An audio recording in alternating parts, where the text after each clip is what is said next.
Hello everyone, मैं हूं Akbar Patel, MMV instructor. Welcome to YouTube channel of Ahmad Abdullah Garib private ITI। आज का हमारा टॉपिक है इग्निशन सिस्टम। टॉपिक स्टार्ट करने से पहले मैं एक बात बताना ज़रूरी समझता हूं कि इग्निशन सिस्टम का बेसिक जो वर्किंग प्रिंसिपल्स है और उसके जो पार्ट्स हैं यानी कंपोनेंट्स और उसका वर्किंग ये जानना बहुत ज़रूरी है। तो पहले हम इग्निशन सिस्टम यानी बेसिक जो आज की गाड़ियों में नहीं, पहले की गाड़ियों में हुआ करता था, उसी को थोड़ा सा लेटेस्ट हो गया। आज के जो व्हीकल्स हैं उसमें कैसा इग्निशन सिस्टम काम कर रहा है, लेकिन सबसे पहले हम समझने की कोशिश करते हैं कि इग्निशन सिस्टम कौन से इंजन में ज़रूरत पड़ती है और कैसे काम करता है। इग्निशन सिस्टम SI इंजन यानी स्पार्क इग्निशन इंजन के अंदर ज़रूरत पड़ती है। पावर स्ट्रोक जो होता है हमारा SI इंजन के अंदर जो स्पार्क क्रिएट होता है, वो स्पार्क क्रिएट करने के लिए हमें यानी मिनिमम 22,000 वोल्ट की ज़रूरत पड़ती है। अब ये 22,000 वोल्ट कहाँ से लाए, कैसे बनाए, इसके लिए हमें ज़रूरत पड़ी इग्निशन सिस्टम। अब ये इग्निशन सिस्टम 22,000 वोल्ट कैसे प्रोड्यूस करेगा, उसके कंपोनेंट्स क्या क्या है, उसे हम समझने की कोशिश करेंगे। तो चलते हैं हम पहले कंपोनेंट्स उसके क्या क्या है। एक तो फर्स्ट है उसकी बैटरी, बैटरी के बाद इग्निशन की के बाद इग्निशन कॉइल, इग्निशन कॉइल के बाद डिस्ट्रीब्यूटर। डिस्ट्रीब्यूटर के अंदर बहुत सारे पार्ट्स हैं, उसके डिस्कशन हम बाद में करेंगे।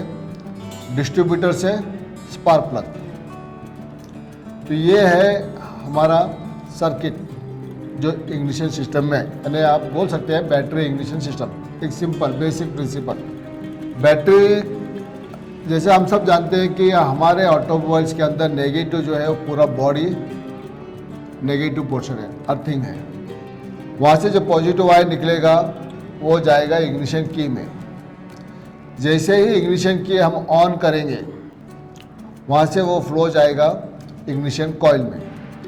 इग्निशन कॉइल के बाद वो फ्लो जाएगा डिस्ट्रीब्यूटर में, यानी डिस्ट्रीब्यूटर के कैप के ऊपर। डिस्ट्रीब्यूटर के अंदर जब जाएगा तो वहाँ पर हमें दो सर्किट बनानी होगी।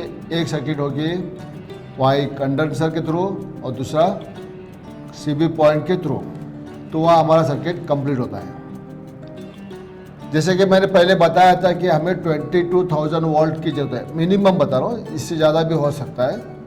यानी समझ लो रेंज है 22,000 से लेकर 28,000 तक। अब जब हमने इग्निशन की ऑन किया, इंजन को क्रैंक किया, करंट कॉइल में गया, तो कॉइल जो है वो ये है जो मेन 22,000 वोल्ट प्रोड्यूस करता है। अब जैसे कंस्ट्रक्शन अब देखते हैं हम इग्निशन कॉइल कैसा है। इग्निशन कॉइल के अंदर एक रॉड है, आयरन को बोल सकते हैं, उसके ऊपर कुछ वाइंडिंग्स है, फिर उसके ऊपर कुछ वाइंडिंग्स है। तो कोर के ऊपर जो वाइंडिंग होता है उसे हम कहते हैं प्राइमरी वाइंडिंग, और दूसरी जो वाइंडिंग उसके ऊपर होती है उसको बोलते हैं हम सेकेंडरी वाइंडिंग।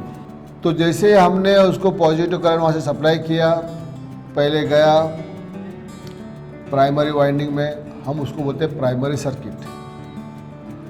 और वो जो सेकेंडरी वाइंडिंग है वहाँ से जो आगे जाएगा उसको हम कहते हैं सेकेंडरी सर्किट। अब जैसे ही हमने करंट को आगे भेज दिया वाया प्राइमरी सर्किट से सेकेंडरी सर्किट, तो सेकेंडरी सर्किट से जब करंट फ्लो होगा आगे जब जाएगा CB पॉइंट की तरफ, तो CB पॉइंट क्लोज होने की वजह से सर्किट हमारा कंप्लीट होगा। कुछ करंट कंडेंसर में स्टोर होगा ताकि कंडेंसर से वो बैक ना आए। जैसे ही ब्रेक होगा तो कॉइल के अंदर एक इलेक्ट्रोमैग्नेटिक फ्लक्स तैयार होगा, जिसकी वजह से वो 12 वोल्ट को 22,000 वोल्ट में कन्वर्ट कर सकता है।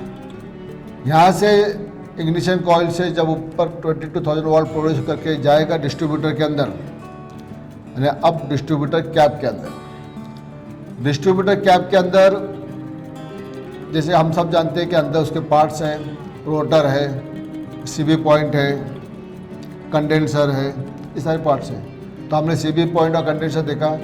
जब भी रोटर घूम के वो एक कैप के, यानी समझो अभी 4 सिलेंडर का इंजन है, तो नंबर 1 के पावर स्ट्रोक पे आएगा, यानी फायरिंग पे आएगा, तो वहाँ से वो करंट नंबर 1 स्पार्क प्लग पे जाएगा।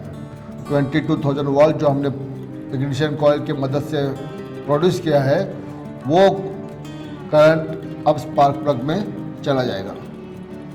तो स्पार्क प्लग में स्पार्क होगा, स्पार्क होने से हमारा पावर स्ट्रोक कंप्लीट होगा। तो ये छोटा सा सिस्टम था, इग्निशन सिस्टम, जिसे हम कहते हैं बेसिक।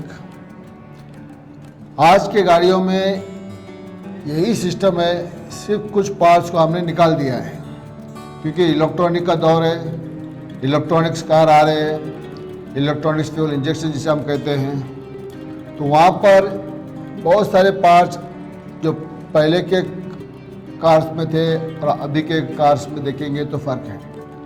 पहले डिस्ट्रीब्यूटर क्या, आज डिस्ट्रीब्यूटर नहीं है। इग्निशन कॉइल एक दिया गया था, अब वो एक नहीं, हर एक सिलेंडर को अलग अलग दिया गया है, जिसे हम कहते हैं इग्निटर मॉड्यूल। डिस्ट्रीब्यूटर्स डिसाइड करता था पहले कि भाई कौन से फायरिंग किस पर प्लग को फायरिंग करना है, अब वो भी इलेक्ट्रॉनिक कंट्रोल कर रहा है। तो ये सारे बातें हैं। मैंने आज आपको सिर्फ बेसिक इंफॉर्मेशन देना है, यानी इग्निशन सिस्टम कैसे काम करता है, उसके रिक्वायरमेंट्स क्या क्या है, उसके कंपोनेंट्स क्या क्या है। यह आज मैं कोशिश किया कि आपको ज़्यादा से ज़्यादा इसकी जानकारी दूँ। उम्मीद है कि आज का आपको ये वीडियो पसंद आया होगा। इस वीडियो को शेयर करना ना भूलें, हमारे YouTube चैनल को सब्सक्राइब करना ना भूलें और लाइक बटन को प्रेस करें और बेल आइकन को भी प्रेस करें। Thank you.